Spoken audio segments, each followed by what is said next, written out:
எல்லோருக்கும் வணக்கம். இலங்கை நிர்வாக சேவை வரையறுக்கப்பட்ட போட்டி பரீட்சை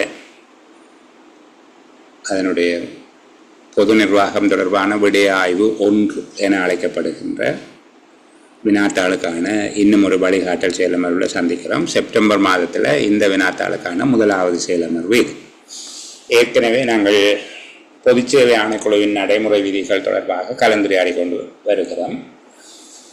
கடந்த செயலமர்வுகளில் பொதுச்சேவை ஆணைக்குழு தொடர்பான அறிமுகம் மற்றும் பொதுச்சேவை ஆணைக்குழுவுக்கான அதிகார கையளிப்பு என்பவற்றை உள்ளடக்கிய 1, 2 அத்தியாயங்களும், அரசாங்க சேவையில் ஆட்சேர்ப்பு செய்வதற்கு தகமையற்றவர்கள் யார் என்பது தொடர்பில் நடைமுறை விதிகளினுடைய 5வது அத்தியாயமும், ஆட்சேர்ப்பு திட்டம் மற்றும் சேவை பிரமாண குறிப்பு என்பவை தொடர்பான விளக்கம் மற்றும் அவற்றில் உள்ளடங்குகிற விடயங்கள், சேவை பிரமாண குறிப்பு ஆட்சேர்ப்பு திட்டம் என்பவற்றில் திருத்தம் செய்கின்ற வழிமுறைகள் என்பவை தொடர்பாக அமைந்திருக்கக்கூடிய 4வது அத்தியாயமும் பார்த்து நிறைவு செய்து நாங்கள் 3வது அத்தியாயத்துக்குள்ளே பிரவேசிக்கணும். சில காரணம் கருதி அந்த ஒழுங்குமுறை அல்லாமல் அதை பார்த்து கொண்டு வருது.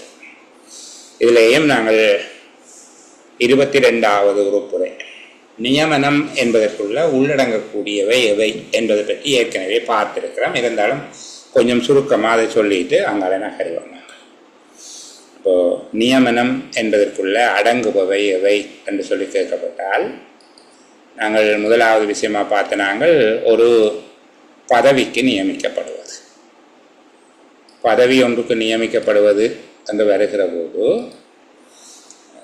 அது எவ்வாறான அடிப்படைகளில் நியமிக்கப்படலாம் என்பதை மையமாக கொண்டு அந்த விளக்கத்தை கொஞ்சம் பெருசாக எழுதுவோம். அவ்வளவுதான். பதவி ஒன்றுக்கு நியமித்தல், இதுதான் விடயம். அதுக்கு ஒரு விளக்கம் எழுத போகிறோம். பதிலீடு, ஒப்பந்தம், அமையம், தற்காலிகம், கடமையை கவனித்தல், பதில் கடமை மற்றும் நிரந்தரம் ஆகிய அடிப்படைகளில் பதவி ஒன்றுக்கு நியமித்தல்.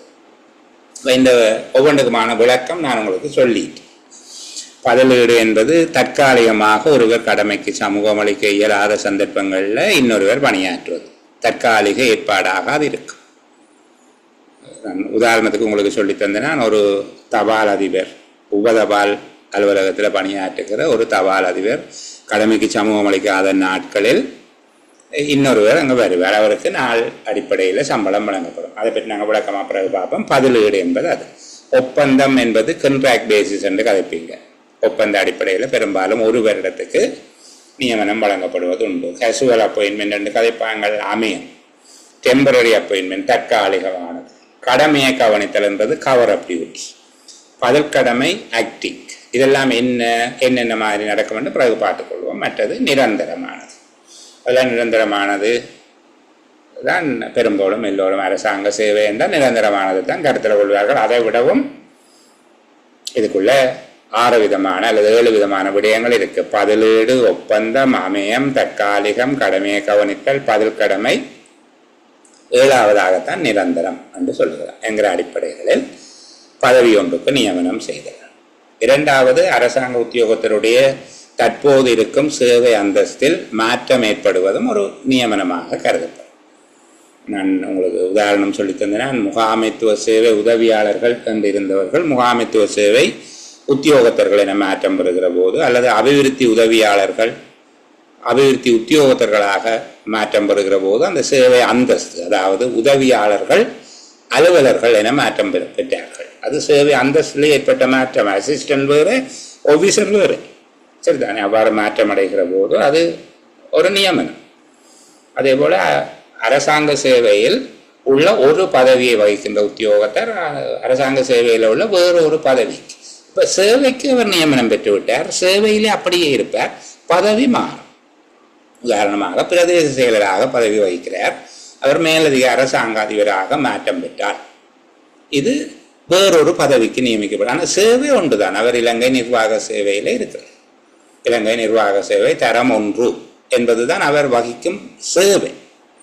அவர் நியமனம் பெற்றுள்ள சேவை இலங்கை நிர்வாக சேவை. ஆனால் பதவி பிரதேச செயலர் என்கிற பதவியில் இருந்து அந்த சேவையில் இருக்கிற வேறொரு பதவிக்கு போகிறார், மேலதிக அரசாங்க அதிபர் என்கிற பதவிக்கு போகிறார். இதுதான் 3வது சொல்றது.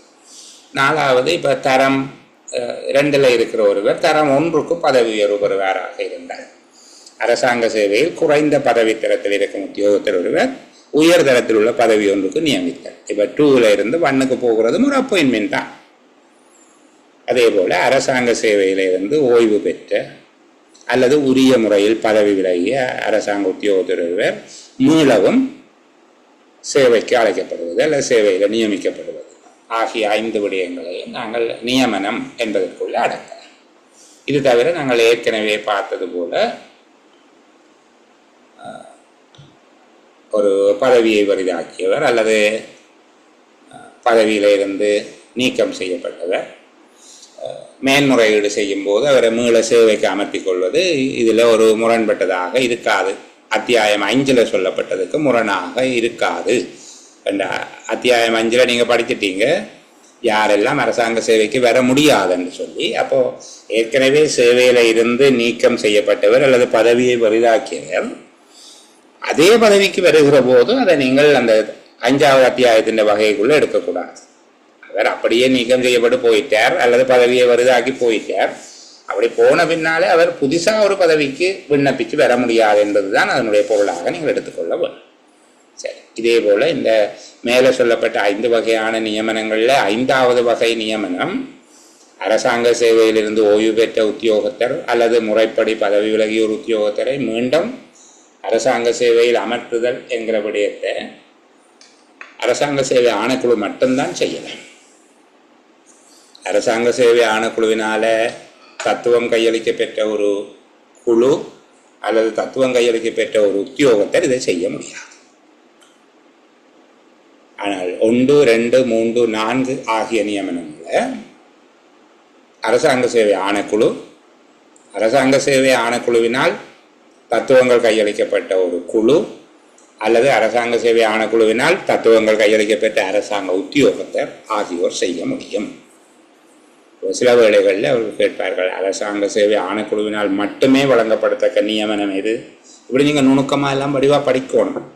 இப்போ பரீட்சைகள் சாதாரணமாக அபிவிருத்தி உத்தியோகத்தர்களுக்கான வினைத்திறம காண்டட பரீட்சை, முகாமைத்துவ சேவை உத்தியோகத்தர்களுக்கான வினைத்திறம காண்டட பரீட்சை என்பவற்றில் கூட கேட்குற கேள்விகள் இப்படி மூல முடுக்குகளில் தான் கேட்குறாங்க. சரிதானே? அப்போது அந்த அளவுக்கு நீங்கள் அதை பார்க்கணும். அப்படி படித்தால்தான் முழுமையான வெற்றியை நாங்கள் நிச்சயப்படுத்திக் கொள்ளே. அப்போ இதில் சொல்லப்பட்டிருக்கக்கூடிய இந்த 5வது நியமனத்தை அதிகார பீடங்கள் செய்ய முடியாது. அதாவது தத்துவம் கையளிக்கப்பட்ட அதிகார பீடங்கள் செய்ய முடியாது. அது ஆணைக்குழுவினால் மட்டுமே செய்யப்படக்கூடியதாக இருக்கும் என்பதை பார்த்துக்கொள்ளும். சரி, இப்போ நாங்கள் இனி இந்த நியமனங்கள் தொடர்பாக நாங்கள் பார்த்தோம் தானே, என்னென்ன வகையில் நியமனங்கள் வழங்கப்படலாம் என்று சொல்லி. பதிலீட்டு அடிப்படையில், ஒப்பந்த அடிப்படையில், அமையம், தற்காலிகம், பதில்கடமை, கடமையை கவனித்தல், நிரந்தரம் என்று சொல்லி இவ்வாறான அடிப்படைகளில் வழங்கப்படலாம். ஒவ்வொரு நியமனங்கள் தொடர்பாகவும் முக்கியமான விடயங்களை நாங்கள் பார்க்க போகிறோம். ஒவ்வொரு அடிப்படையிலான நியமனங்கள், அதாவது என்ன பேசிஸ் என்று சொல்லி நாங்கள் பார்ப்போம் தானே. முதலாவது பார்க்குறோம் பதிலீடு, சப்ஸ்டிடியூட் பேசிஸ், பதிலீட்டு அடிப்படையிலான. ஒப்பந்தம், கண்ட்ராக்ட். அமையம், ஹெசுவல், என்ன தற்காலிகம், டெம்பரரி. கடமையை மேற்கொள்ளுதல் அல்லது கடமையை கவனித்தல், கவர் ஆஃப் டியூட்டிஸ், அது சிங்களத்தில் ஆவரண கிரீமம் என்று சொல்லுவாங்க. பதில் கடமை, ஆக்டிங் டியூட்டி. அடுத்தது பெர்மனன்ட் போஸ்ட், நிரந்தர பதவி. இந்த ஒவ்வொன்று சம்பந்தமாகவும் நாங்கள் பார்ப்போம். இதில் சிலது ஒப்பந்த அடிப்படையிலானவை, கடமையை கவனித்தல், பதில் கடமை என்பவை இதற்கு பின்னால் வரக்கூடிய அத்தியாயங்களில் அது விசேடமாக இருப்பதன் காரணமாக சில விடயங்கள் இதில் தவற விடப்பட்டிருக்கு. அப்போ நாங்கள் அதே அந்த ஒழுங்குகளை படித்துக் கொள்வது தான் நல்லது. புத்தகத்தில் அந்த பகுதி வருகிற போது அதை பார்க்கலாம். இப்போ பாருங்க, அமைய அடிப்படையிலான நியமனம். அமைய அடிப்படையிலான நியமனம் என்கிறது ஒரு கேஷுவல் அப்பாயின்மெண்ட் என்று சொல்லி நாங்கள் ஆங்கிலத்தில் சொல்லுவோம். சரிதானே? அப்போ அமைய அடிப்படையிலான நியமனம் தொடர்பில் இருக்கக்கூடிய நிபந்தனைகளை நாங்கள் பார்ப்போம். அமைய அடிப்படையிலான நியமனம் முதலாவது விடயம் சொல்லப்பட்டது பாருங்க. இதுல இருந்து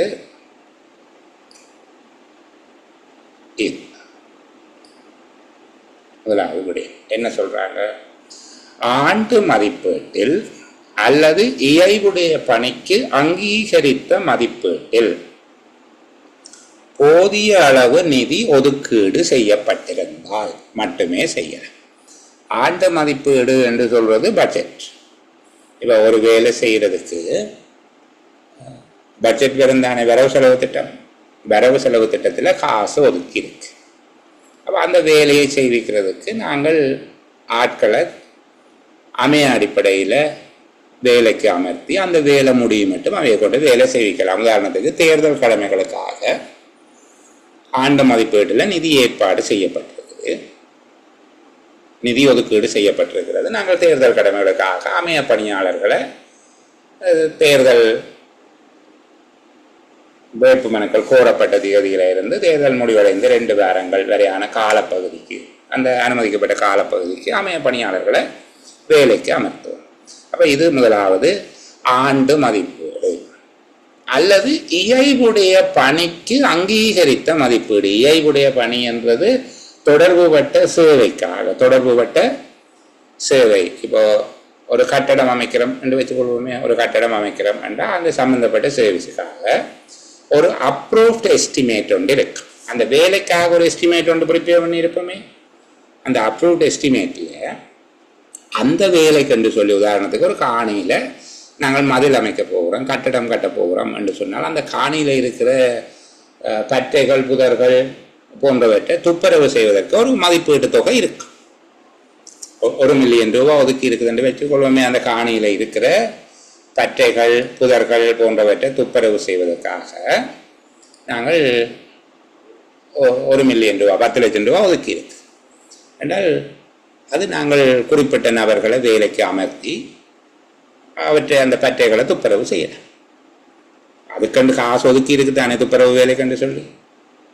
அப்போ அதுதான் அங்கீகரித்த மதிப்பீட்டில் போதிய அளவு நிதி ஒதுக்கீடு செய்யப்பட்டிருந்தால் சரி. அப்போ ஆண்டு மதிப்பீட்டில் அல்லது அங்கீகரித்த மதிப்பீட்டில் நிதி ஒதுக்கீடு செய்யப்பட்டிருந்தால் முதலாவது கண்டிஷன் அது.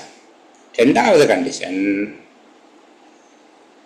நாளாந்த அடிப்படையில் அல்லது இணக்கப்பாட்டின் அடிப்படையில் அக்ரி பண்ணியிருப்பாங்க, இந்த வேலையை செய்கிறதுக்கு எங்களுக்கு இவ்வளவு காசு, அல்லது டெய்லி பே நாளாந்த அடிப்படையில் அல்லது இணக்கப்பாட்டின் அடிப்படையில் செலுத்தப்படும் கொடுப்பனவை மாத்திரம் அவருக்கு செலுத்த வேண்டும். 3வது, அந்த வேலை முடிவடைஞ்ச உடனே அவருடைய சேவை முடிவுறுத்தப்படும். அப்பணி முடிவுற்றவுடன் அவர் சேவையில் ஈடுபடலானது முடிவுறுத்தப்படும். அதாவது குறிப்பிட்ட வேலை நிறைவடைந்தவுடன் அமைய நியமனம் முடிவுக்கு வரும். அமைய நியமனத்தின் அடிப்படையில் அரசாங்க சேவையில் நிரந்தரமாக்கப்படவோ வேறு பதவி ஒன்றுக்கு நியமிக்கப்படுவதற்கோ எவ்வித உரிமையும் அமைய ஊழியருக்கு உரித்துடையதன்று. அமைய அடிப்படையில் பணியாற்றினார் என்பதற்காக அவரை சேவையில நிரந்தரமாக்க சொல்லியோ அல்லது வேறு ஒரு வேலையில அவரை அப்பாயின்ட் பண்ண சொல்லியோ கேட்கக்கூடாது. சரியா? அவரை கேட்கக்கூடாது, அவர் கேட்கலாம். அமைய பணியாளராக பணியாற்றினார் என்பதற்காக தன்னை பெர்மனண்ட் ஆகுங்கோ அல்லது வேறு ஒரு ஜொப் தாங்கோ என்று சொல்லி அவர் கேட்க இயலாது. எனினும் பதவிக்கு இந்த எனினும் இருந்தாலும் பதவிக்கு ஏற்புடைய ஆட்சேர்ப்பு திட்டத்தின் தகமைகளை பூர்த்தி செய்துள்ள நபர் ஒருவரை மாத்திரமே அமைய நியமனம் ஒன்று தொடர்பில் கவனத்தில் கொள்ள வேண்டும். அப்படி அவர் நிரந்தரமாக சொல்லி கேட்க இயலாது. ஆனால் அந்த வேலை செய்கிறதுக்கு, அந்த வேலையில ஒருவரை நீங்கள் நிரந்தரமாக அமர்த்துவதாக இருந்தால் அவருக்கு என்ன தகமை இருக்கணுமோ அதே தகமை இருக்கிறவரை தான் கேசுவலாகவும் போடுது. அந்த நியமனத்துக்கு ஒரு தகமை ஒன்று சொல்லப்பட்டிருக்கும் தானே. உதாரணத்துக்கு ஒரு தொழிலாளி ஒருவரை நிறுவனத்தில் அமர்த்துவதாக இருந்தால் அவர் குறைந்தது 8ஆம் வகுப்பு சித்தி பெற்றிருக்க வேண்டும் என்று சொல்லப்பட்டிருக்குமாக இருந்தால் நீங்கள் கசுவலாக ஒரு தடவை எடுக்கிறதாக இருந்தாலும் அவர் 8ஆம் வகுப்பு சித்தி பெற்றவரை தான் எடுக்கும். கசுவல் தானே என்றுட்டு தகுதி இல்லாத ஆள் எடுத்து வேலை செய்ய. அப்போ பாருங்க, அமைய அடிப்படையிலான நியமனம் ஒன்றை வழங்கும் போது கருத்தில் கொள்ளப்பட வேண்டிய அம்சங்கள் என்று கேட்கலாம். அல்லது அமைய அடிப்படையிலான நியமனம் ஒன்றிற்கான நிபந்தனைகள் எவை என்று சொல்லி கேட்கலாம். சரிதானே? அல்லது ஒன்றும் கேட்காம அமைய அடிப்படையிலான நியமனம் என்று சொல்லி ஒரு சிறு குறிப்பாகவும் கேட்கலாம். SLAஸுக்கு சிறு குறிப்பு கேட்க மாட்டார்கள் என்கிற அடிப்படையில் நாங்கள் அதை சிறு குறிப்பை தவிர்க்கலாம். இப்படி கேட்டால் ஒரு 4 புள்ளிக்கு ஒரு கேள்வியை கேட்கலாம்.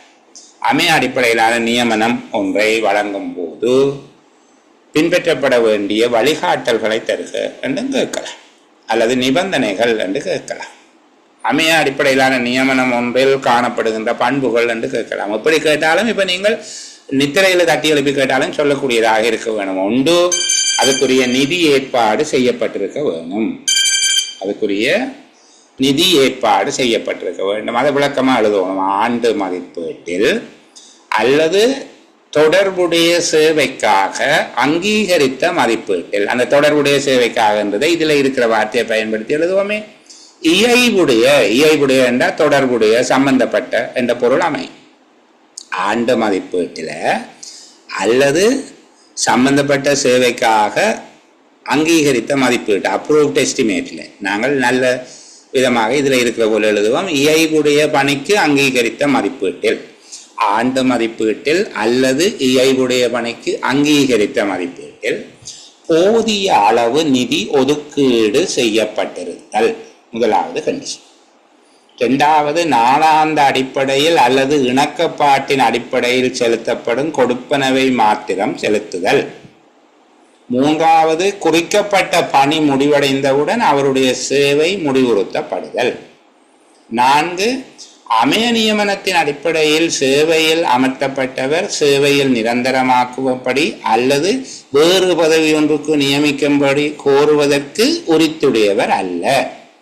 5வது, பதவிக்கு தொடர்புபட்ட ஆட்சேர்ப்பு திட்டத்தின் தகமைகளை பூர்த்தி செய்த ஒருவரை மாத்திரமே அமைய நியமனத்தின் போதும் கருத்தில் கொள்ள வேண்டும். விளங்கிட்டு தானே 5 விஷயமும்? இந்த 5 விடயத்தை நீங்கள் எழுதணும். ஒரு 4 புள்ளி தான் பிளான் பண்ணுவினம். 5 எழுதி இருந்தால் 4 புள்ளியை தருவினம் சில நேரங்களில். அப்போ ஆண்டு மதிப்பீடு அல்லது இயைபுடைய பணிக்கு அங்கீகரித்த மதிப்பீட்டில் போதிய நிதி ஒதுக்கீடு செய்யப்பட்டிருக்க வேணும். நீங்கள் இதில் இருக்கிற ஒதுக்கீடு செய்யப்பட்டிருந்தால் மட்டுமே செய்யலாம் என்று எழுதலாம். அடுத்தது, நாளாந்த அடிப்படையில் அல்லது இணக்கப்பாட்டின் அடிப்படையில் செலுத்தப்படும் கொடுப்பனவே மாத்திரம் செலுத்துதல். 3வது, பணி முடிவடைந்தவுடன், குறிப்பிட்ட பணி முடிவடைந்தவுடன் அவருடைய சேவை முடிவுறுத்தப்படுதல். 4வது, அமைய நியமனத்தின் அடிப்படையில் அமைய நியமனத்தில் பணியாற்றினார் என்பதற்காக, அதான் அமைய நியமனத்தின் அடிப்படையில் அரசாங்க சேவையில் நிரந்தரமாக்குவதற்கு அல்லது வேறு பதவி ஒன்றில் நியமிக்கப்படுவதற்கு அவர் உரிமை கோர முடியாது. 5வது, குறித்த பதவிக்கு தொடர்புபட்ட ஆட்சேர்ப்பு திட்டத்தின் தகமைகளை பூர்த்தி செய்த நபர் ஒருவரை மாத்திரமே அமைய நியமனத்தின் போதும் கவனத்தில் கொள்ள வேண்டும். சரி, இவ்வளவும் எழுத வேண்டும். இனி கேட்டால் எழுதக்கூடிய மாதிரி இனி வாசிக்க உங்களுக்கு விளங்கும். இப்போ புத்தகம் நான் திரும்ப திரும்ப குழுவில் பதிவிட்டிருக்கிறேன். அதை நீங்கள் ஒவ்வொரு அத்தியாயமாக பிரிண்ட் எடுத்து படிக்கலாம், அல்லது இப்படியே வச்சு கம்ப்யூட்டரில் உங்களுடைய லேப்டாப்பில் படிக்கலாம். சரிதானே? ஃபோனில் படிக்கிறது எவ்வளோ தூரம் சாத்தியம் தெரியல, முடிஞ்சால் படிக்கலாம். அடுத்தது பாருங்க, பதிலீட்டு நியமனம். பதிலீட்டு நியமனம் ஒன்றை செய்யும் போது, பதிலீட்டு நியமனம் என்றது சப்ஸ்டிடியூட். அப்போ நான் சொன்னான், ஒருவர் வேலைக்கு வராமல் இருக்கிறார். சரிதானே? அப்போது அந்த இடத்துல பதிலீட்டு நியமனம் ஒன்று செய்யப்படும். அதுக்கான கண்டிஷன்ஸ் என்னன்னு பார்ப்போம். பதிலீட்டு நியமனம் ஒன்று செய்யப்படுவதற்கான நிபந்தனைகள் அல்லது பதிலீட்டு நியமனம் ஒன்றின் பண்புகள், பதிலீட்டு நியமனத்தின் இயல்புகள், அல்லது பதிலீட்டு நியமனம் ஒன்றை மேற்கொள்ளும் போது எவ்வாறான விடயங்களை கருத்தில் கொள்ள வேண்டும் என்று சொல்லி எல்லாம் கேள்விகள் கேட்கலாம்.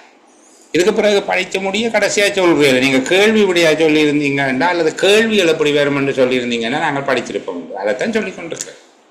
சரிதானே? இப்போ கேள்விகள் எப்படி வரும் என்ற ஒவ்வொரு உறுப்புரையையும் பார்க்குற போது, இதில் இருக்கக்கூடிய பொதுச்சேவை ஆணைக்குழுவின் நடைமுறை விதிகளின் ஒவ்வொரு உறுப்புரையையும் நாங்கள் பார்க்குற போது நாங்கள் ஒரு பரீட்சகராக மாறிவிட வேண்டும். இதுக்குள்ளே இப்படி நான் கேள்வி போடுறேன்டா போடுவேன். சில வேளைகளில் 2 புள்ளிக்கு கேட்கலாம். அமைய நியமனத்தின் பண்புகள் 2 தருக என்று கேட்கலாம். 5 இருக்கு. சரிதானே? 2 தாரங்கொண்டு 2 புள்ளி கேட்கலாம். அதே போல பதிலீட்டு நியமனம் ஒன்றில் காணப்படும் பண்புகள் 2 தருங்க என்று கேட்கலாம். ஆனால் நீங்கள் இதில் இருக்கிற 4 5 அதை படித்து வச்சிருக்க வேணும்.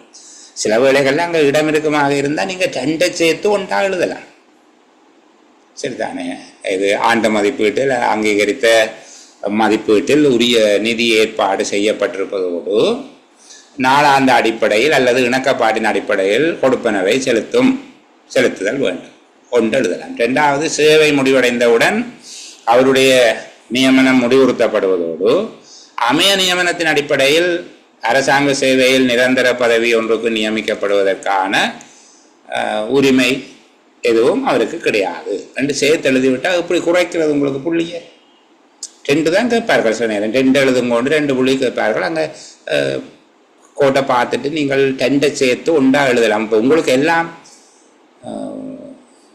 சரளமாக படித்து வச்சிருக்கிறீங்க, எல்லாமே உங்களுக்கு தெளிவாக தெரியும். ரெண்டைகளும் நீங்கள் பார்த்துட்டு ஓகே 2 எழுதாமல் நாங்கள் 4 எழுதி விடலாம், சேர்த்து எழுதினால் அது ஒரு பிழை அல்ல, அது பிழையானதல்ல. சரிதானே? 2 விடயம் கேட்டது நீங்கள் அதில் இருக்கிற 2 உண்டாக்கி எழுதுறீங்க. அதே போல் சில வேளை அவர்கள் 4 விடயத்தை கேட்டு 4 புள்ளிக்கும் கேட்கலாம். உங்கள்கிட்ட இருந்து அவர்கள் எதிர்பார்க்கறது உங்களுக்கு அதை பற்றி தெரியுமா? உங்களுக்கு அவர் எதிர்பார்க்கறதை விட சிறப்பாக நீங்கள் எழுதியிருக்கிறீங்களா என்றால் அவர் புள்ளியை குறைக்க மாட்டேன். அப்போ நீங்கள் ஒவ்வொரு விஷயத்தையும் நீங்கள் ஒரு பரீட்சகராக இருந்து கொண்டு நீங்கள் ஒரு கேள்வி பேப்பரை செட் பண்ணுறேன்னா அப்படி செட் பண்ணுவீங்க, அப்படி யோசித்து படிங்க. சரிதானே? காலம் கிடக்குது, அழகாக படித்து கொண்டு வரலாம். மிக தெளிவாக நீங்களே விளக்கமாக படிக்கக்கூடியதாக இருக்கு. நான் உங்களோட சேர்ந்து இப்போ வாசிக்கிறோம், விளங்கி கொள்ளுகிறோம். இப்போ இனி நீங்கள் திருப்பி இதுக்குள்ளே எப்படி கேள்வி கேட்டாலும் எழுதக்கூடிய மாதிரி படிக்கிறதுக்கு வழி புத்தகத்தை எடுத்து முன்பின் சாப்பாட்டுக்கு முன்பின் பாடமாக்குறது அல்ல. நீங்கள் ஒரு கடதாசி எடுத்து வைக்க வேணும். எடுத்து வச்சுக்கொண்டு வினாக்களை மட்டும்தான் எழுத வேணும். இப்போ 26வது ஆர்டிக்கல் படிக்கிறீங்க, எப்படி எழுதுறது? அமைய நியமனத்தின் பண்புகள் என்று போட்டுட்டு பக்கத்தில் பிரேக்கெட் பண்ணி போட்டு வைக்க வேணும். 5 அமைய நியமனத்தின் பண்புகள் என்று போட்டுட்டு 5 என்று எழுதி வைக்க வேணும். பக்கத்தில் பிஎஸ்சி ரெகுலேஷன் பேஜ் 7. ஏன் பிஎஸ்சி ரெகுலேஷன் பேஜ் 7 என்று போடுறீங்க? அல்லது பிஎஸ்சி ரெகுலேஷன் 25 ஆர்டிக்கல் 25 என்று போட்டு வைக்கிறீங்க. ஏன் போட்டு வைக்கிறது என்றால் ஒரு கிழமை கடந்து நீங்கள் சொல்லி பார்க்குறீங்க. அமைய நியமனத்தின் பண்புகள் 5 சொல்லி பார்க்குறீங்க, உங்களுக்கு 3 தான் ஞாபகம் வருது, மிச்சம் 2 வர இல்லை. அந்த வேலை எடுத்து பார்க்குறதுக்காக. சரியா? புத்தகத்தை திரும்ப திரும்ப வாசிக்கிறதன் மூலமாக எல்லாம் தெரிஞ்ச மாதிரி இருக்கும். புத்தகத்தை மூடி வச்சுக்கொண்டு நீங்கள் எல்லாத்தையும் நினைச்சு பார்த்தீங்கன்னா வரா. அப்போ புத்தகத்தில் இருக்கிற விஷயம் உங்களுக்கு தெரியுமா இல்லையான்னு பார்க்கறதுக்கு நீங்கள் இந்த உங்களோட கம்ப்யூட்டரில் சேவ் பண்ண எல்லாத்தையும் கொண்டு வந்து டெஸ்க்டாப்லையா போட்டு வைக்கிறேன் நீங்கள் இல்லையே?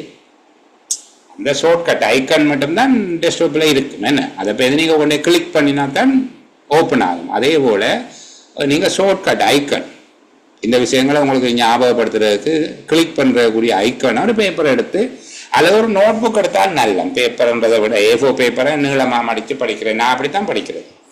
A4 பேப்பரை எடுத்து நீளமாக மடித்து அதில் எழுதி கொண்டு வருவேன். என்னுடைய எழுத்து ரொம்ப அழகானது இல்லை. அப்போ ஒரு நோட் புக்கில் எழுதி வச்சுட்டு பார்க்காத விருப்பம் இல்லாமல் இருக்கும். இது பேப்பர்ண்டா பரவாயில்லை என்று எழுதுது. நீங்கள் அழகாக ஒரு நோட் புக் கொண்டு எடுத்து அந்த நோட் புக்கில் விஷயத்தை குறித்து கொண்டு வரலாம். படிக்கிற புத்தகத்தினுடைய பெயரையும் அதனுடைய பக்க இலக்கம் அல்லது இப்போ எஃப்ஆர் நம்பர், பிஎஸ்சி ரெகுலேஷன் என்றால் அதனுடைய ஆர்டிக்கல் நம்பர் அப்படி எழுதி வைக்கும். அதில் உறுப்புரை இலக்கம் போட்டு வச்சிங்கன்னா மறந்தால் தட்டி பார்க்கலாம். மற்றபடி உங்களுக்கு அந்த ஐக்கான் மட்டும்தான் இருக்கணும். கேள்வி அதுக்கு எத்தனை பாயிண்ட்ஸ். சரியா? இப்படி படிச்சிங்க என்றால் மறக்காது. சரி, இப்போ நான் 27வது விஷயத்துக்கு போவேன். நம்ம வெறுமனை படிக்கிற மட்டும் இல்லை, எப்படி படிக்கிறது என்று சொல்லி தருகிறதும் என்னுடைய பொறுப்பு என்று தான் நினைக்கிறேன். இப்போ என்ன பார்த்து நாங்கள் பதிலீட்டு நியமனம் தொடர்பான நிபந்தனைகள் அவை அல்ல. பதிலீட்டு நியமனம் ஒன்றை மேற்கொள்ளும் போது கருத்தில் கொள்ள வேண்டிய விடயங்கள் அவை. பதிலீட்டு நியமனம் ஒன்றின் பண்புகள் அவை. சரிதானே? பதிலீட்டு நியமனம் ஒன்று எவ்வாறான இயல்புகளை கொண்டிருக்கும் என்று கேட்கப்பட்டால் பாருங்க, பதிலீட்டு நியமனம் ஒன்று முதலாவது ஏதேனும் ஒரு பதவிக்கு நிரந்தர உரிமையை கொண்டுள்ளவர், அதாவது ஏதேனும் ஒரு பதவியில் நிரந்தரமாக கடமையாற்றுபவர். பணிக்கு சமூகம் தராத சந்தர்ப்பத்தில் அந்த பதவியின் கடமைகளை கவனிப்பது அவசர தேவை ஒன்றாக கருதப்படும் போது பதிலீட்டு நியமனம் ஒன்று செய்யப்படுகிறது. முதலாவது விடயம். ஏதேனும் ஒரு பதவியை நிரந்தரமாக வகிப்பவர், அதாவது பதவிக்கு நிரந்தர உரிமையை கொண்டுள்ளவர் கடமைக்கு சமூகம் தராத வேளையில் அந்த பதவிக்குரிய கடமைகளை கவனிப்பது அவசர தேவையாக கருதப்படும் போது பதிலீட்டு நியமனம் ஒன்று செய்யப்படுகிறது. அந்த பதவியில நிரந்தரமாக இருக்கிறவர் வரையிலே, ஆனால் கட்டாயம் அந்த வேலையை செய்தே ஆகணும் என்கிற போது ஒரு ஆனால் சப்ஸ்டிடியூட்டா போடலாம். ரெண்டாவது பாருங்க, இயைபுடைய ஆட்சேர்ப்பு திட்டம். இயைபுடைய நான் சொன்னான் சம்பந்தப்பட்ட அல்ல தொடர்புடைய என்று பார்க்கணும். இயைபுடைய ஆட்சேர்ப்பு திட்ட நியதிகளின்படி தகமை பெற்றுள்ள ஒருவர் மாத்திரமே அந்த நியமனங்களுக்கு பரிசீலிக்கப்பட வேண்டும். அதுல நிரந்தரமாக அந்த பதவியை வகிக்கிறவருக்கு என்ன குவாலிஃபிகேஷன் இருக்கணுமோ அதே குவாலிஃபிகேஷன் இருக்கிறவரை தான் நீங்கள் இந்த சப்ஸ்டிடியூட்டா போடுறதுக்கும் வச்சிருக்கோம். சரிதான், சப்ஸ்டிடியூட்டா போட்டு வச்சிருக்கிறதுக்கும் அவரை தான் போடணும். அதுக்காக தகமை உடைஞ்சால போடல.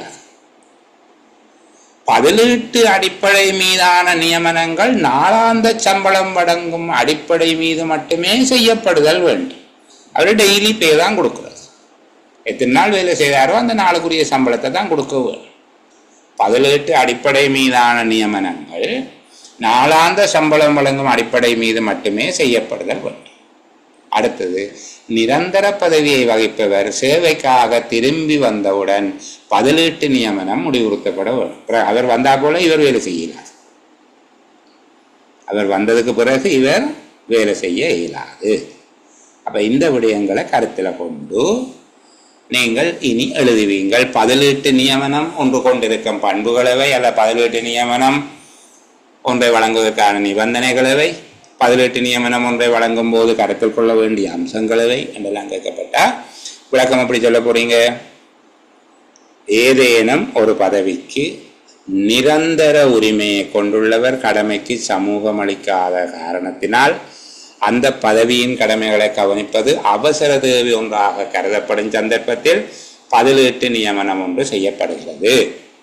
இரண்டாவது, பதிலீட்டு நியமனம் ஒன்றை செய்யும் போது தொடர்புடைய ஆட்சேர்ப்பு திட்டத்தின் நியதிகளின்படி தகமை பெற்ற ஒருவர் மாத்திரமே அந்த நியமனங்களுக்கு பரிசீலிக்கப்பட வேண்டும். மூன்றாவது, பதிலீட்டு அடிப்படையிலான நியமனங்கள் நாளாந்த சம்பளம் வழங்கும் அடிப்படையில் மட்டுமே செய்யப்பட வேண்டும். நான்காவது, நிரந்தர பதவியை வகிப்பவர் சேவைக்காக திரும்பி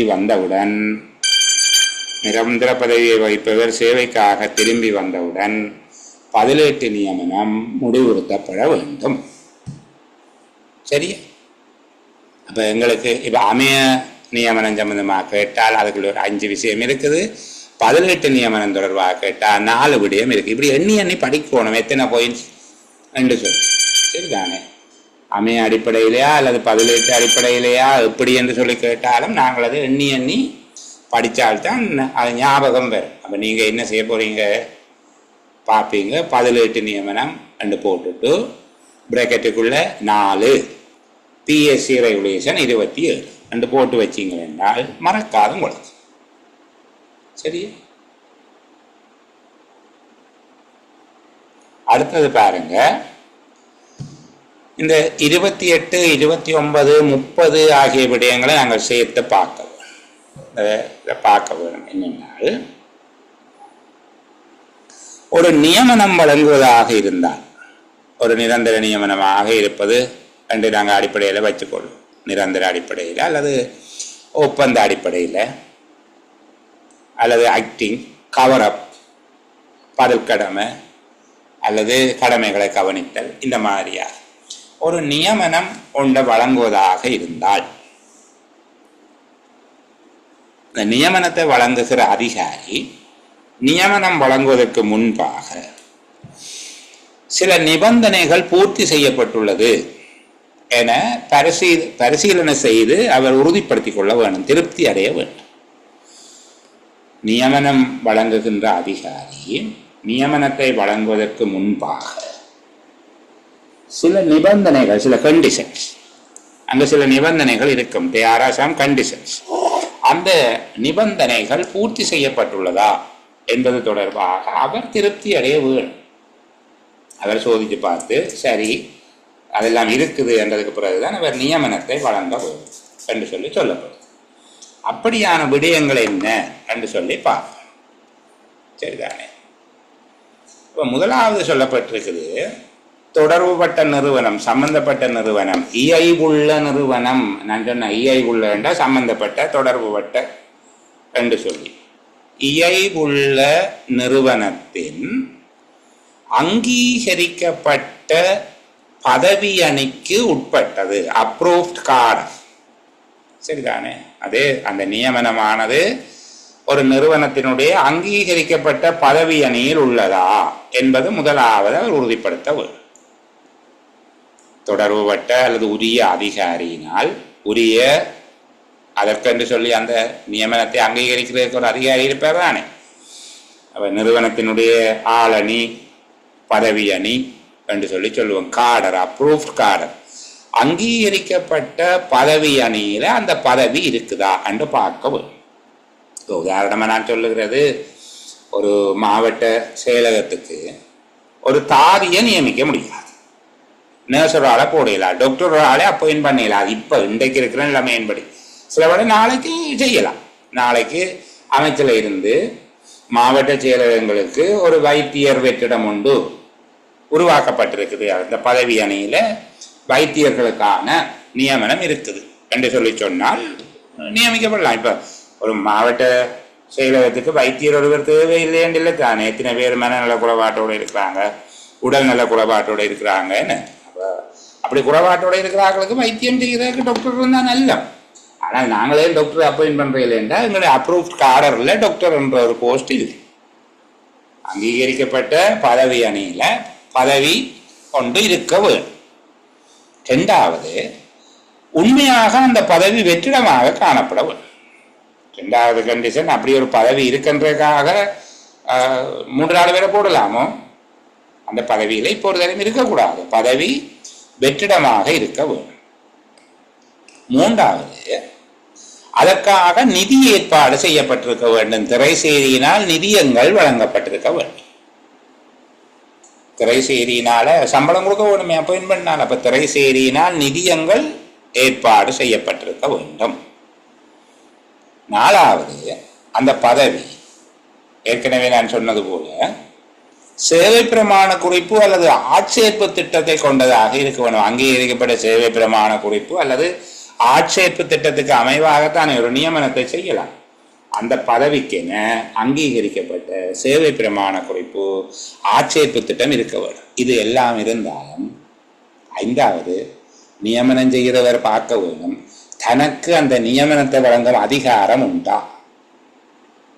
எல்லாம் இருக்குதுன்றதுக்காக அதிகாரம் இல்லாதவர் நியமனம் கொடுக்கலாதுதானே. சரிதான். நியமனம் செய்வதற்கு உரிய அதிகாரம் தனக்கு வழங்கப்பட்டுள்ளதா ஆகிய 5 விடயங்களை ஆராய்ந்து அவர் திருப்தி அடைந்தால் நியமனத்தை வழங்க. இப்ப நியமனம் ஒன்றை வழங்குவதற்கு முன்பாக நியமன அதிகாரி, நியமனங்களை வழங்கும் அதிகாரி ஆராய்ந்து திருப்தி அடைய வேண்டிய நிபந்தனைகள் எவை என்று கேட்கப்படலாம். அல்லது நியமனம் ஒன்று வழங்கப்படுவதற்கு முன்பாக பூர்த்தி செய்யப்பட்டிருக்க வேண்டிய நிபந்தனைகள் எவை என்று கேட்கலாம். சரிதானே? நியமனம் ஒன்றை வழங்கும் போது எவ்வாறான நிபந்தனைகள் பூர்த்தி செய்யப்பட்டிருக்க வேண்டும் என்று கேட்கலாம். எப்படி கேட்டாலும் இனி எங்களுக்கு எழுத இயலும். சரியா? என்ன சொன்னாங்க? ஒன்று, இயைபுள்ள நிறுவனத்தின் அங்கீகரிக்கப்பட்ட பதவி அணிக்கு உட்பட்டதாக பதவி இருக்க வேண்டும். அதாவது குறிப்பிட்ட பதவியானது தொடர்புடைய அதிகாரி அல்லது ஏற்புடைய அதுக்கு பொருத்தமான அதிகாரியினாலே அனுமதிக்கப்பட்ட நிறுவனத்தின் பதவி அணிக்கு உட்பட்டதாக இருக்க வேண்டும். இரண்டாவது, அந்த பதவிக்கென திரைசேரியினால் நிதியங்கள் வழங்கப்பட்டிருக்க வேண்டும், நிதியங்கள் ஏற்பாடு செய்யப்பட்டிருக்க வேண்டும். 3, உண்மையாகவே குறித்த பதவி வெற்றிடமாக காணப்பட வேண்டும். 4வது,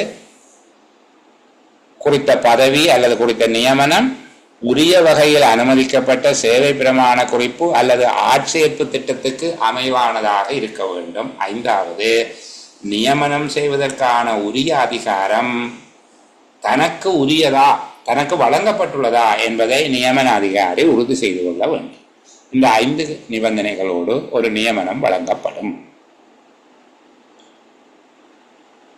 நீங்கள் 28, 29, 30 ஆர்டிகல்ஸை சேர்த்து பார்த்துருக்கிறோம். 30வது படித்து வச்சிருந்தால் போதுமானது. மற்றவை எல்லாம் அதே விடயத்தில் தான் சொல்லப்பட்டிருக்குது. சேவை பிரமாண குறிப்பு ஆட்சேர்ப்பு திட்டம் இருக்க வேணும், அங்கீகரிக்கப்பட்ட பதவி அணிக்கு உட்பட்டதாக இருக்க வேணும், அங்கீகரிக்கப்பட்ட சேவை பிரமாண குறிப்பு ஆட்சேர்ப்பு திட்டத்தை கொண்டதாக இருக்க வேணும், திரைசேரியினால் நிதியங்கள் வழங்கப்பட்டதாக இருக்க வேணும். சரிதானே என்கிற அடிப்படையில் அது சொல்லப்பட்டிருக்கு. அவ்வாறு இருந்தால் ஒரு நிரந்தர ஒப்பந்தம், தற்காலிகம், பதில் கடமை, கடமைகளை கவனித்தல் ஆகிய அடிப்படையில் நியமனம் செய்யப்படுகின்ற போதும் இந்த 3 விஷயம் பார்க்கணும். ஒன்று அது அப்ரூவ் கார்டராண்டு பார்க்கணும், 2வது அதுக்கு ஒரு சேவை பிரமாண குறிப்பு ஆட்சேர்ப்பு திட்டம் இருக்குதா, 3வது திரைசேரியால் நிதியங்கள் வழங்கப்பட்டதாக இருக்கிறதா, அத்தோடு உண்மையாக அதற்கான அதிகாரம் தனக்கு இருக்குதா, தனக்கு உரிய அதிகாரம் அது இருக்குதா என்பதை பார்த்து இந்த 5 நிபந்தனைகளுடையும் பொருந்தினால் மட்டும்தான் ஒரு நியமனத்தை வழங்க முடியும். இந்த விஷயத்தை கொஞ்சம் பார்த்துக்கொள்ளலாம். அடுத்தது இந்த 31வது உறுப்புரையில் வச்சுக்கொண்டு அழகாக ஒரு கேள்வி கேட்கலாம். அடிக்கடி நாங்கள் சொல்லிக் கொடுக்குறது அப்படி கேட்க இல்லை இதுவரைக்கும் என்றால் இனிமேல் கேட்பார்கள். அவ்வளோ நாங்கள் வளமையாக கேட்ட கேள்விக்கு தானே படிக்கிறது. கேட்க போகிற கேள்வி படிக்கிறீல்ல, அதுவும் அடுத்த வருஷம் இந்த கேள்வி வந்ததுக்கு பிறகு திருப்பி படிப்போம். அப்படி இல்லாமல் நாங்கள் முதலே கேட்கக்கூடிய கேள்விக்கு படித்து கொண்டு போகிறோம். ஒரு உத்தியோகத்தர் தன்னுடைய பதவியை வெற்றிடமாக இருப்பதாக கருத முடியாத சந்தர்ப்பம் இது.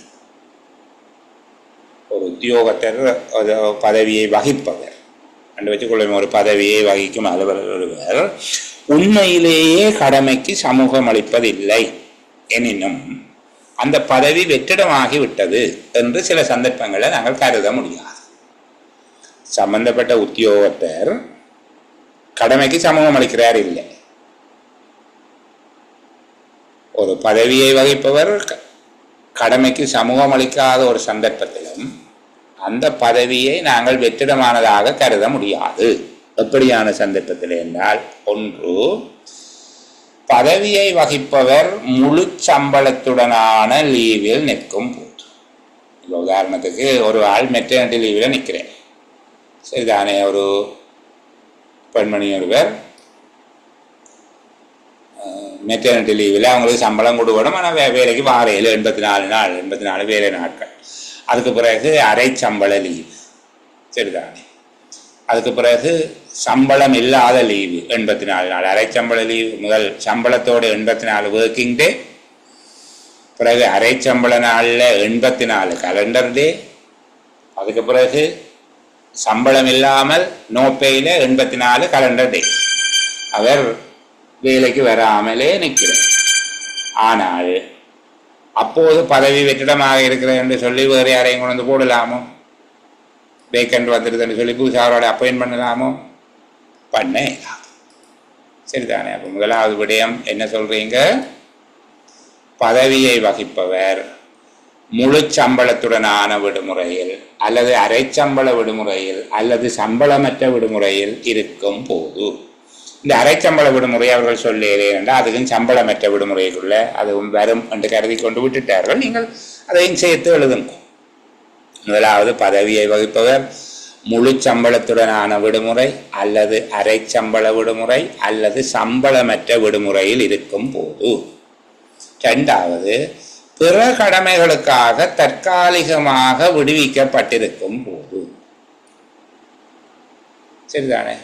இந்த சம்பளமற்ற விடுமுறையில் இருக்கிறதுன்றது இந்த 5 வருஷம் நோப்பையும் பெறும்.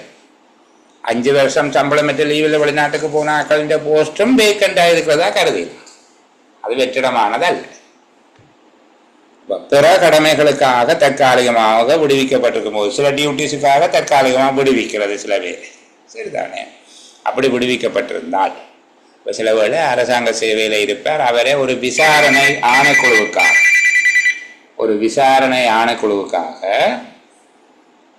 அவர்கள் அந்த விசாரணை நடக்கிற வரைக்கும் இந்த சர்வீஸிலிருந்து விடுவித்திருப்பார்கள். ஒரு இன்குவாரிக்காக ஒரு கமிஷனுக்காக போயிட்டு இப்போது அவற்றை இடத்துல உணர்ந்து இன்னொரு ஆளை அமர்த்த முடியாது. பிற கடமைகளுக்காக விடுவிக்கப்படுதல். சரியா? கொஞ்சம் வெயிட் பண்ணுங்க பிள்ளைகள் எனக்காக.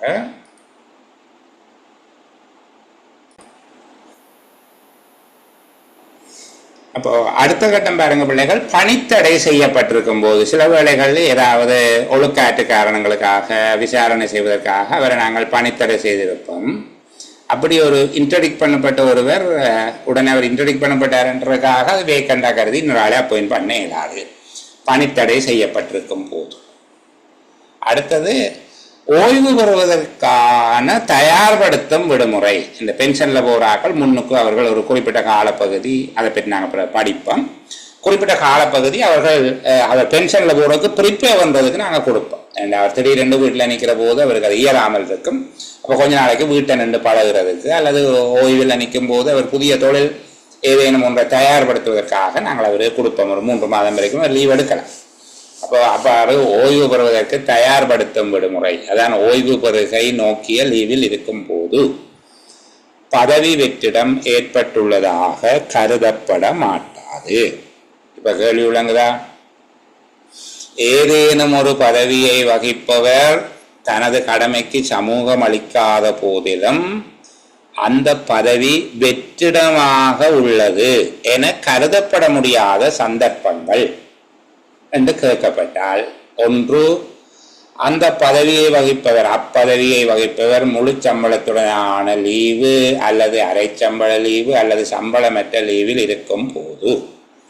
இரண்டாவது, பிற கடமைகளுக்காக தற்காலிகமாக அலுவலர் ஒருவர் விடுவிக்கப்பட்டிருக்கும் போது.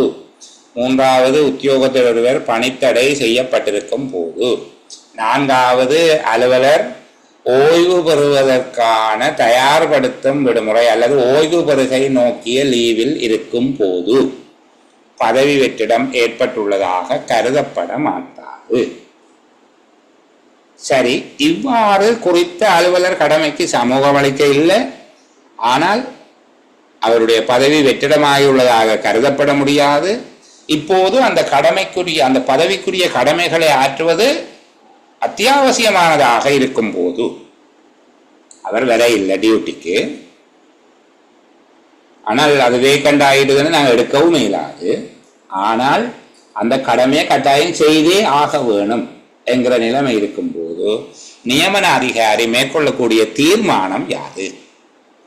சேவையின் தேவைப்பாட்டுக்கு அமைய, சேவையின் தேவைப்பாட்டுக்கு அமைய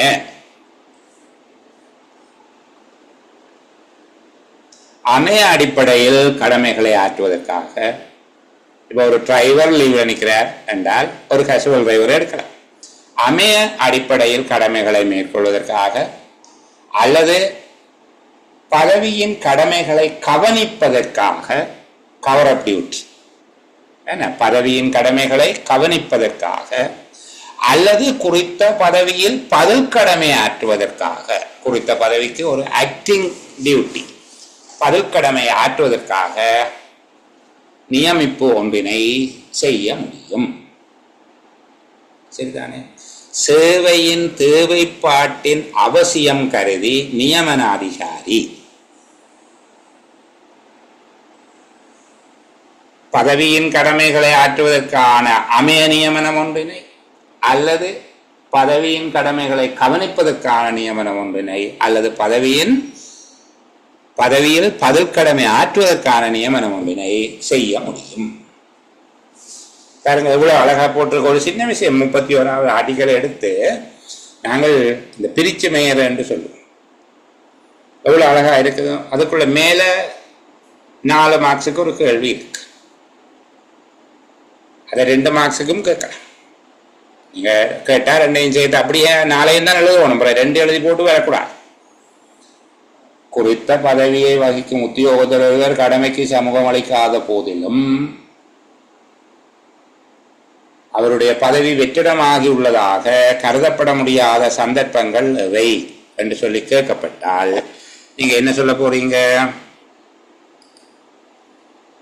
குறித்த பதவியை வகிப்பவர் முழு சம்பளத்துடனான லீவு அல்லது அரை சம்பள லீவு அல்லது சம்பளமற்ற லீவில் இருக்கும் போது பிற கடமைகளுக்காக தற்காலிகமாக விடுவிக்கப்பட்டிருக்கும் போது, பணித்தடை செய்யப்பட்டிருக்கும் போது, ஓய்வு பெறுவதற்கு தயார்படுத்தும் விடுமுறையில் இருக்கும் போது பதவி வெற்றிடம் ஏற்பட்டுள்ளதாக கருதப்பட மாட்டாது.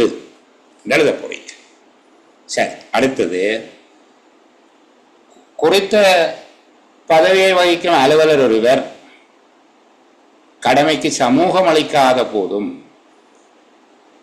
அப்பதவி வெற்றிடமாகி உள்ளதாக கருதப்பட முடியாத சந்தர்ப்பம் ஒன்றில் அந்த பதவிக்குரிய அத்தியாவசிய அல்லது அவசர கடமைகளை ஆற்றும் நோக்கில் நியமன அதிகாரி மேற்கொள்ளத்தக்க மாற்று வழி என்ன என்கிற பொருள் அமையும்படி ஒரு கேள்வி கேட்கப்பட்டால் நீங்கள் சொல்ல வேணும், சேவையின் தேவைப்பாட்டிற்கு அமைவாக, சேவையினுடைய தேவைப்பாட்டுக்கு அமைவாக, நாங்கள் இந்த ரெண்டு விஷயத்தையும் தான் நாங்கள் இதில் சொல்லிக்கணும். கசூரை பெரிய பெருசாக சொல்ல இல்லைங்கிறபடியால் நாங்கள் அதை விடலாம். சேவையின் தேவைப்பாட்டுக்கு அமைவாக பதவி ஒன்றின் கடமைகளை கவனிப்பதற்கு அல்லது பதவியில் பதில் கடமை ஆற்றுவதற்கு நியமனம் ஒன்றினை நியமன அதிகாரி செய்ய முடியும். சரிதானே? பதவியில் உள்ள சேவையின் தேவைப்பாட்டை கருதி, தேவைப்பாட்டுக்கு அமைய வேண்டாம், சேவையின் தேவைப்பாட்டினை கருதி கொண்டு என்ன செய்யலாம்? பதவியின் கடமைகளை கவனிப்பதற்காக, பதவியின் கடமைகளை மேற்கொள்வதற்கு என்பது பதவியின் கடமைகளை கவனிப்பதற்காக அல்லது பதவியில் பதில் கடமை ஆற்றுவதற்கான நியமனம் ஒன்றினை செய்ய முடியும் என்றது. அடுத்தது 32வது, நான் ஏற்கனவே பிள்ளைகளுக்கு சொல்லி தந்ததுதான், நியமனம் தொடர்பாக வழிகாட்டும் ஆவணங்கள் எவை என்று கேட்கப்பட்டால், அல்லது நியமனம் தொடர்பில் பின்பற்றப்பட வேண்டிய ஆவணங்கள் எவை, அங்கீகரிக்கப்பட்ட சேவை பிரமாண குறிப்பு அல்லது ஆட்சேர்ப்பு திட்டத்துக்கு அமைய மாத்திரமே செய்யப்பட வேண்டும். பதிலீட்டு நியமனங்களும் அமைய நியமனங்களும் தேவையில்லை என்று சொல்லியிருக்கு. சரிதானே? பதிலீட்டு நியமனம், அமைய நியமனம் தவிர அரசாங்க சேவையில் உள்ள சகல நியமனங்களும் அந்தந்த பதவியிலே அங்கீகரிக்கப்பட்ட சேவை பிரமாண குறிப்பு அல்லது ஆட்சேர்ப்பு திட்டத்துக்கு அமைவாக மேற்கொள்ளப்பட வேண்டும். அடுத்தது 33வது ஒரு முக்கியமான விடயம், கவனமாக பார்க்கணும். ஒரு உத்தியோகத்தருடைய நியமனம் செயல்வலுப்பெறும் திகதி.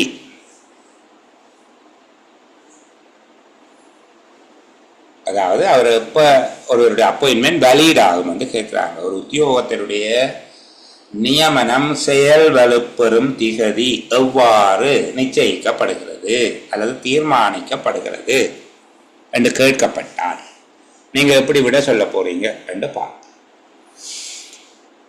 சம்பந்தப்பட்ட நியமன கடிதம் அல்ல தொடர்புடைய ஏற்புடைய என்ற வார்த்தையை தான் நீங்க சொல்லணும். ஏற்புடைய நியமன கடிதத்தில் குறிப்பிடப்பட்ட திகதி அல்லது உத்தியோகத்தர் முறைப்படி தனது பதவியில் கடமைகளை பொறுப்பேற்ற திகதி, இந்த ரெண்டில் எது பிந்தியதாக நிகழ்கிறதோ அந்த திகதி நியமனம் செயல் வலுப்பெறும் திகதியாக இருக்க வேண்டும்.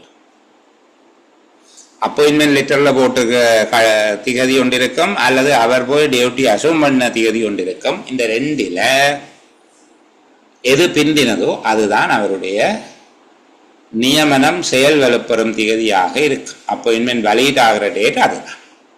சரியா? அப்போ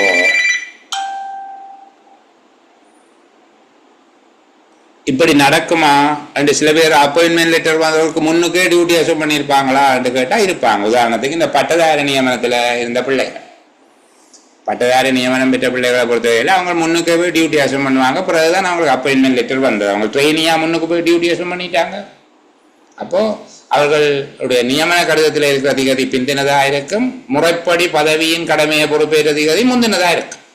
இப்போ நாங்கள் எது எடுக்க வேணும்? அப்பாயின்மெண்ட் லெட்டரில் இருக்கிற டேட். இப்போ புதுசாக டீச்சிங் நீங்கள் போகிறீங்க, டீச்சிங் எல்லாரையும் 3ஆம் தேதி வரை சொல்லியிருக்கு. நீங்கள் 5ஆம் தேதி தான் போய் ஸ்கூலில் டியூட்டி அசூம் பண்ணுறீங்க. லெட்டரில் 3ஆம் தேதின்னு இருக்குது. இப்போது நீங்கள் உங்களுடைய நியமனம் செயல் வலுப்பெறும் தேதி எப்போ இருக்கும்? 5ஆம் தேதியாக தான் இருக்கும். அப்போ இது ஒரு பாயிண்ட். என்ன சொல்கிறோம்? ஏற்புடைய நியமன கடிதத்தில் குறிப்பிடப்பட்ட திகதி அல்லது உத்தியோகத்தர் முறைப்படி தன்னுடைய பதவியின் கடமைகளை பொறுப்பேற்ற திகதி, இவற்றில் எது பிந்திய திகதியாக இருக்கிறதோ அந்த திகதி நியமனம் செயல்வலப்பெறும் திகதியாக இருக்கும். அடுத்த விடயம் சொல்லியிருக்கு, சில வேளையில் ஒரு நியமனம் வரைக்க 6வது உத்தியோகத்தர் ஏதேனும் கடமைக்கு தற்காலிகமாக விடுவிக்கப்பட்டிருந்தால் அல்லது அரசாங்க கடமையின் நிமித்தம் வெளிநாடு சென்றிருந்தால் அல்லது தன்னுடைய கட்டுப்பாட்டுக்கு அப்பாற்பட்ட காரணங்களினால் நியமனத்துக்கு பின்னர், அதாவது நியமன திகதியின் பின்னர் அவர் தன்னுடைய புதிய பதவியில் கடமையை பொறுப்பேற்பதற்கு தடை ஏற்பட்டிருந்தார், இந்த சந்தர்ப்பங்களில் அந்த நியமனம் செயல்வரவுக்கு வரும் திகதி ஆணைக்குழுவினால் தீர்மானிக்கப்படும். அப்ப 2 பாயிண்ட் சொல்ல போறீங்க. ஒன்று, சம்பந்தப்பட்ட நியமன கடிதத்தில் குறிப்பிடப்பட்ட திகதி அல்லது உத்தியோகத்தர் முறைப்படி தன்னுடைய பதவியில் கடமைகளை பொறுப்பேற்ற திகதி. இந்த 2லே எது பிந்திய திகதியாக காணப்படுகிறதோ அது நியமனம் செயல்வலப்பெறும் திகதியாக இருக்கும். 2வது விஷயமா சொல்ல போறீங்க, இருந்தாலும் எவராவது ஒரு உத்தியோகத்தர் ஏதேனும் கடமைக்காக தற்காலிகமாக விடுவிக்கப்பட்டிருந்து அல்லது கடமையின் நிமித்தம் வெளிநாடு சென்றிருந்து அல்லது அவருடைய கட்டுப்பாட்டுக்கு அப்பாற்பட்ட காரணங்களின் அடிப்படையில் அவருக்கு நியமனம் வழங்கப்பட்ட பின்னரும் புதிய பதவியில உரிய திகதியில் கடமையை பொறுப்பேற்பதற்கு தடை ஏற்பட்டிருக்கும் போது, இவ்வாறான தேதியில் அவர்கள் திகதி பிந்தித்தான் போய் கடமையை பொறுப்பேற்றிருப்பார்கள், அந்த நியமனம் செயல்வலப்பெறும் திகதி ஆணைக்குழுவினால் தீர்மானிக்கப்படும். சரி, இதுக்கு மேல ஒரு விடயம் சொல்லியிருக்காங்க. 36, 37 ஆகிய விடயங்கள் சொல்லப்பட்டிருக்குது. 36, 37 உறுப்புரைகள் தொடர்பில் நீங்கள் கொஞ்சம் கவனமாக இருக்க வேணும். அது ஃப்ரெஷ்ஷாக நாங்கள் இருக்கிற போது படிக்க வேணும். அது நியமனங்களை முத்திகதியிடுதல் என்பது தொடர்பாக ஒரு சிறிய பகுதி தான். ஆனால் நான் அதை இன்றைக்கு பிள்ளைகளுக்கு சொல்ல விரும்பவில்லை. நாங்கள் மெல்லிய உறுதியான பயணம் தானே, நாங்கள் மென்மையான மெல்லியெல்லாம் மென்மையான, அதாவது மெதுவான அதே நேரம் உறுதியான பயணம் என்ற அடிப்படையில் இந்த அளவில் நாங்கள் இன்றைக்கு நிப்பாட்டோம். இந்த நியமனத்தை முத்திகதியிடுதல் என்றால் என்ன, அதுக்கு என்ன கண்டிஷன் இருக்குது என்றது எல்லாத்தையும் நாங்கள் அடுத்த சேலமவில் பார்த்துக்கொள்வோம். சரிதானே? அப்போ இந்த 34வது ஆர்டிக்கலை பாருங்க. ஒரு உத்தியோகத்தர் எவரும் அரசாங்கத்துக்கு சம்பளம் இல்லாமல் அல்லது ஃப்ரீயா சுயேட்சை அடிப்படையில் என்ற தொண்டு அடிப்படையில் அரசாங்க பதவி ஒன்றுக்கு நியமனம் செய்யப்படக்கூடாது அல்லது அரசாங்கத்துக்கு சேவையாற்ற கூடாது. அது அரசாங்கத்துக்கு அவமானம் என்று கருதப்படும். சரிதானே? அப்ப எழுத்து மூலமாக ஒரு சட்டத்தினாலே அனுமதி அளிக்கப்பட்டிருந்தால் மட்டும்தான் அதை செய்யலாம். அப்படி இல்லாவிட்டால், எழுத்து மூல சட்டத்தினால் ஏற்பாடுகள் செய்யப்பட்டிருந்தால் தவிர எவரேனும் ஒரு உத்தியோகத்தர் சம்பளமற்ற அடிப்படையில் அல்லது தொண்டு அடிப்படையில், அதாவது சுயேட்சை அடிப்படையில் அரசாங்க சேவையில் உள்ள பதவி ஒன்றுக்கு நியமனம் செய்யப்படுவதற்கு அல்லது அரசாங்க சேவையில் ஏதாவது ஒரு பதவி பெயரின் கீழ் அரசாங்க சேவைக்கு அமர்த்தப்படுவது செய்யக்கூடாது. 34வது ஆர்டிகல் ரொம்ப முக்கியம் இல்லை, அது அவங்களுக்கு தெரிஞ்சிருக்க வேணும். சரிதானே? எழுத்து மூலமாக ஒரு சட்டம் அனுமதித்திருந்தால் ஒருவர் இலவசமாக அரசாங்கத்துக்கு வேலை செய்யலாம் அல்லது தொண்டு அடிப்படையில் அரசாங்க சேவையில் ஒரு பதவியை வகிக்கலாம். இப்போ சாதாரணமாக சட்டத்தின் ஏற்பாடுகள் எதுவும் இல்லாத சந்தர்ப்பத்தில் எந்த ஒரு நபரும் அரசாங்கத்துக்கு சம்பளம் இல்லாமல் அல்லது சுயேட்சை அடிப்படையில் என்ற தொண்டு அடிப்படையில் அரசாங்க சேவையில் உள்ள பதவி ஒன்றில் பணியாற்றுவதற்கோ நியமிக்கப்படுவதற்கோ கூடாது. சரி, இந்த அளவோடு நான் இன்றைக்கு நிறைவு செய்து கொள்கிறேன் பிள்ளைகள். இதுக்குள்ள ஏதேனும் சந்தேகம் இருந்தால் நீங்கள் கேட்பதற்காக நான் ஒளிப்பதிவை நிறுத்தி வச்சுக்கொண்டு உங்களுக்காக